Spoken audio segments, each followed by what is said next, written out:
Today's lesson is going to talk about two kinds of transformations. We're going to talk about vertical translations and horizontal translations. In my opinion, I think these are the easiest transformations that we'll do. So it shouldn't be too terribly difficult.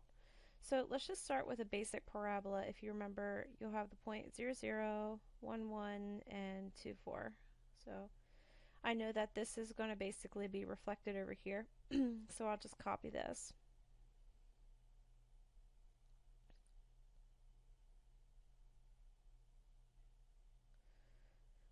Alright, so that's basically your basic x squared function, a quadratic parent graph.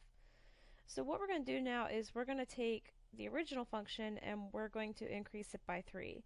So if you think what that actually means, that means you take your original parabola and you're going to actually take all those outcomes and you're going to add 3 to them. So before, when you plugged in 0, you got 0. Well, if you add 3 to that, now when you plug in 0, you get 3. And before, when you plugged 1 in, you got 1 as your height, but now you're supposed to add 3 to that, and now your height's going to be 4. Same thing with 2. When we plugged 2 in, we got 4, but now if we plug 2 in, we're going to get 7. So it's going to be somewhere up here. And then I can actually just reflect that over here as well.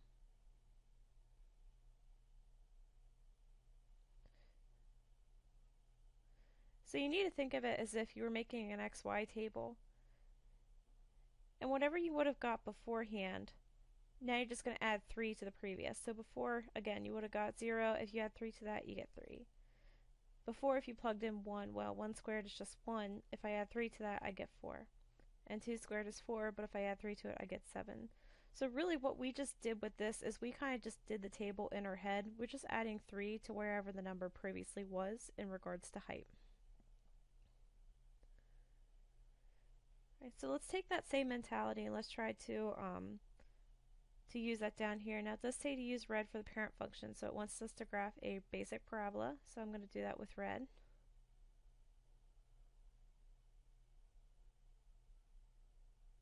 Try to do it as neatly as I can here.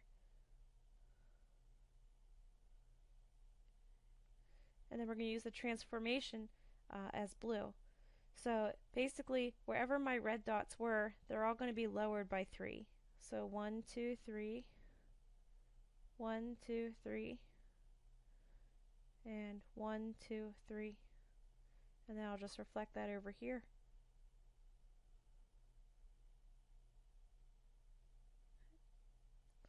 So there's your transformation.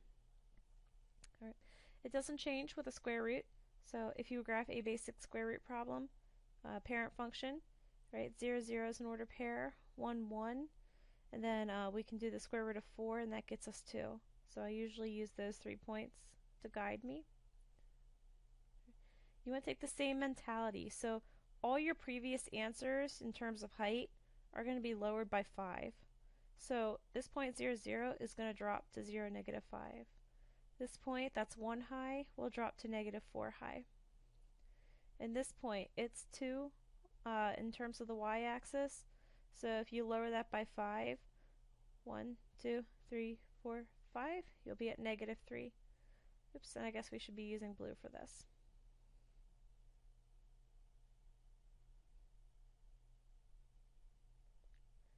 Again, if you're never sure, you can always make a table, but this is going to save you time if you just think that everything's dropping by 5.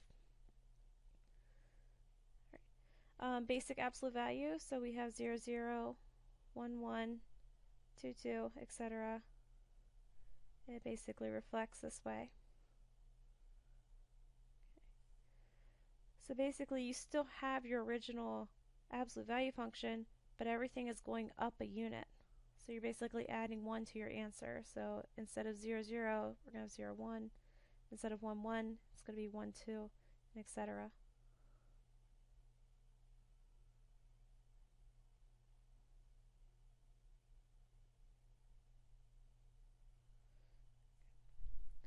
And then last but not least, we have the basic reciprocal function. So remember that that means you have these imaginary lines.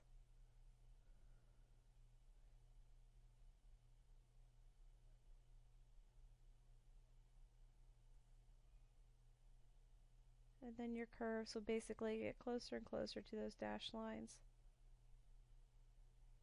as time goes on. Whoops. Here we go. Right. So this one's going to be a little bit trickier because there's not really like a starting point for these. Like these guys all had like a starting point. You could just drop points down. So instead, what I want you to think of, instead of trying to move these curves, we're going to move our dashed lines here. Our asymptotes is what they're called. So when we're talking in terms of height, you need to think, okay, which line here, the vertical or the horizontal, deals with height? It's always going to be horizontal. So we want our horizontal line to be 3 units high.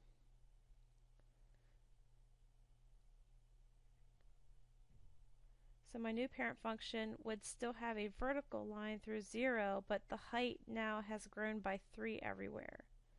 And I would need to reposition these curves in between the red imaginary lines. So now my curves will basically shift up 3 units, but that's how I'm going to show that, is by shifting that horizontal dashed line up 3 units. This is where I'm going to pause the video, and in my next video I'll talk about the horizontal translations.